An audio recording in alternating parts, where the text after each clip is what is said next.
داؤد نبی کی معرفت لکھا گیا زبور 19 اس کی پہلی آیت سے 4 آیت تک ہم نے پڑھنا ہے۔ میں دوبارہ اس کو ریپیٹ کرتا ہوں۔ بائبل مقدس میں جس نے ابھی تک نہیں نکالا صفحہ نمبر 537 ہے۔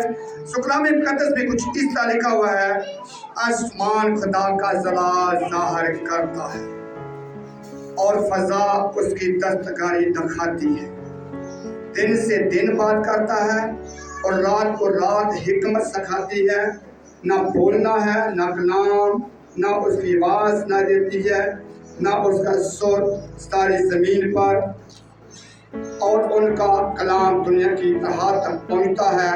اس نے آفتاب کے لیے ان میں خیمہ لگایا ہے۔ کلام کے پڑھے اور سنے جانے پر خدا کی برکت ہو، آمین۔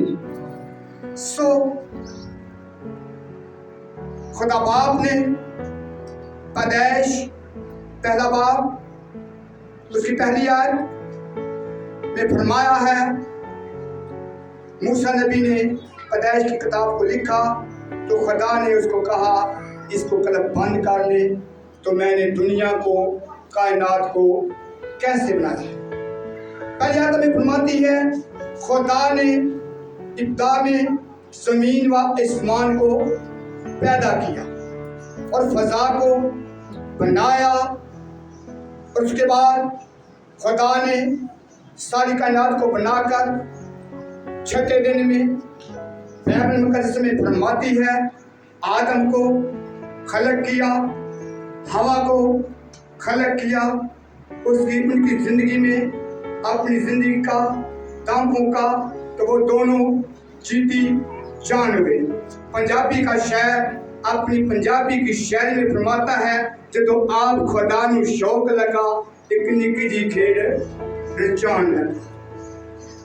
جدو آپ خدا نو شوق لگا ایک نکی جی کھیڑ رچان لگا، مٹی گو کے اس نے تیار کی تھی بت آدم تے ہوا دا بنان لگا۔ بت آدم تے ہوا دے وچ اس نے دم اپنی زندگی دا پھونکیا تے آدم تے ہوا جیتی جان ہوئی۔